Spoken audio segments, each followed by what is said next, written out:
چیروکا نه پیشمرگین کو پکی که کشتی و جنازه وان را دستی صدام کری.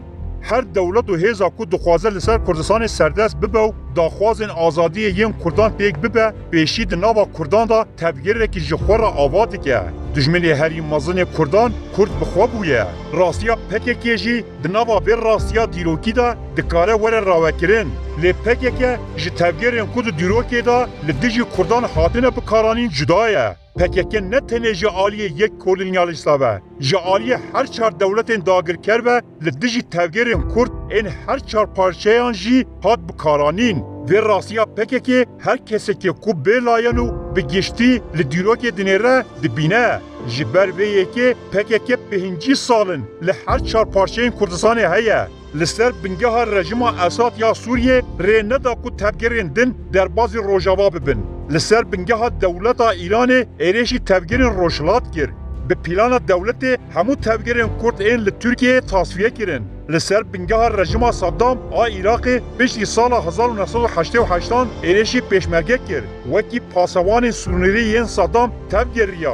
Îro vê carê jî xwedipspêre rejima nû ya Şîeya Bexdayê û êrişî herêma Kurdistanê dike. PKK hebûna xwe ne li ser têkbirina dijmin û qutkirina parçeyek ji dijmin. Lê li ser têkbirina Kurdan û ji navbirina destkeftiyên tevgerên Kurd ava dike. Ji bo PKK pênaseya herî baş ev e. PKK hêzeke paramilîter e. Ji aliyê dagirkerên Kurdistanê ve tê bikaranîn. PKK ji bo vê rastiyê veşêre bi mantıqa parastina herî baş êrêş e. Ji bilî xwe hemû Kurdan xayîn û sîxur dest nîşan dike. Dîroka PKK bi wateyekê dîroka şerê taybetê kolonyalîstan li ser Kurd û Kurdistanê ye. PKK bi radestkirina termên pêşmergeyan xwest xwe ji Saddam re îspat bike. Di sala 1988 de bi destpêkirina Enfalê re gelê başûr koçî Bakur û Rojhilatê Kurdistanê bû. Enfala Behdînan di 25 Tebaxê de dest pê kir. Gund hatin şewitandin û gel penaber bû. Pêşmerge li gel xelkê baş vekişiya. Ji îlona 1988 heta adara 1989 pêşmerge li xeta heftanîn berwarî bala Zap, Avaşîn, Ango Behdînan hejmarekî sînordar man. Hêzên Saddam ji bo ku PKK û pêşmerge ve negerin herêmê dest bi danûstandinan li gel PKK kirin. Heta wê demê cehşên girêdayî Saddam li herêmê hebûn û têkiliyên wan bi PKK re hebû. Vê carê di navbera endamên îstixbarata Saddam a merkezî û efserên artêşa Saddam ên li herêmê de hevdîtin pêk hatin. PKK hin ji wan hevdîtinan li gundê derkarê herêma heftanînê pêk anî. Beşek wan hevdîtinan jî li otêla Sulava Amêdiya hatiye çêkirin. PKK ji bo ku bawariya Saddam bi dest bixe û bi alîkariya Saddam li Behdînanê bicê bibe li derbarê pêşmergeyan da agahî ji rejima Saddam re dişand. Ji aliyekê din ve ew komploya ji bo tasfiyekirina hêzê pêşmerge yên ku dixwastin dîsa vegerin herêmê û xebata xwe bikin PKK li goreyî peymana li gel Saddam kirî ew bi komplo şehîd xistin. Ji bo ku îspat bike wê pêşmerge şehîd kirine termên wan jî radestî cehş û ceşa Saddam yên herêmê kirin. Tê zanîn ku PKK di navbera salên 1988-1990 de gelek pêşmerge şehîd û berze kirin. Bi taybetî hêzên pêşmerge ku di enfala 1988 de vekişiya bûn di bihara 1989 de dest bi vegêra sengirên şer kirin. Ji ser xeta Çel, Elkê û Qelebanê yekîneyên biçûk dest bi derbasbûna başûr kiribûn. PKK ji bo ku bawariya Saddam bi dest bixe îstixbarata wan yekîneyan da Saddam. Beyra hinek ji wan şehîd kirin û cenazeyên wan radestî cêşa Iraqê kir. Di adara sala 1989 da hêzên pêşmerge yên ji 6 kesan pêk dihat ku ji bo berfirehkirina xebatê hatibûn herêmê derbasî sengirên xwe yên berê dibûn. Li vir hêzên PKK peyda bibûn. Pêşmergeyan bi salan nan dabû apojiyan û bi hevra rêhevaltê kiribûn.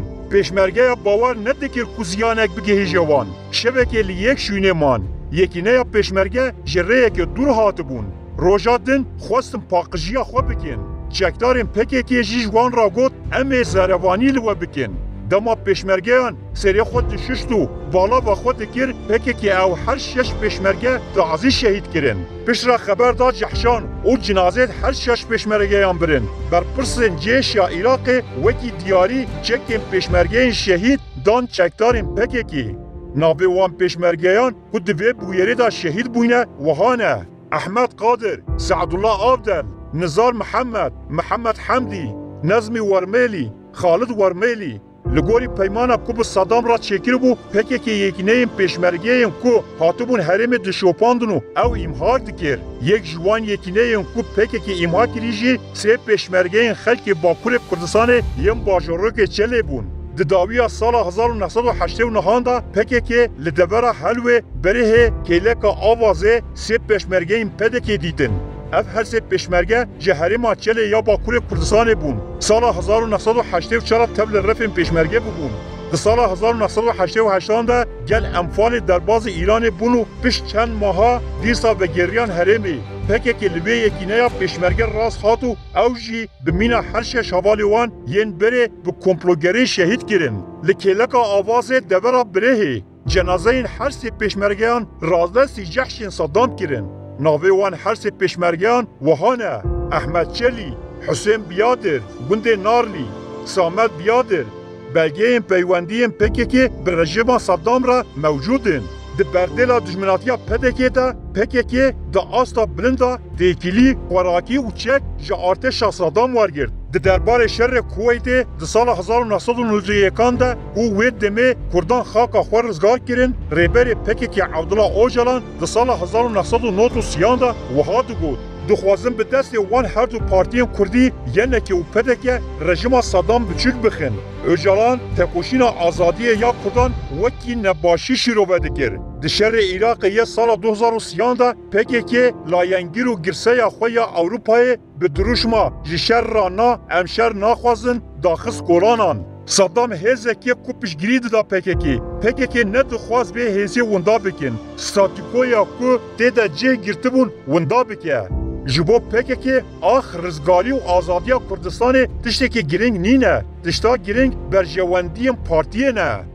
Lê PKK li kêleka kolonyalîstan li dijî Kurdan şer dike û yekser wekî bu kalemûm rengî diguhore. Saddam ji nav çû, niha li Bexdayê rejimekî şîe heye. Ew rejima şîa herî kêm bi qasî Saddam diş Kurd e. PKK niha jî heman xizmetê ji rejima Iraqê ya şîa ra dike. Ji bo PKK yê çoyî axa ye û yê hatî paşa ye. Çawa ku di berdêla neheştina pêşmergeyan li Behdînanê ji rejima Saddam halîkarî disan, niha jî di berdêla neheştina pêşmergeyan bo şengalê dîsa alîkariyan ji Iraqê distîne. Lê PKK di vê kujeriya Kurdan de derketiya asta herî bilind. Niha rasterast arma hejî şeعبî li ser milên çekdarên PKK ye. PKK ku ji her kesekê ra dibêje xayîn bila li arma ya ser milê çekdarên xwe binêre. PKK gurkaya hemû dewletên kolonyalîst e û bi dilsozî ji dijminên Kurdan re kujerî dike.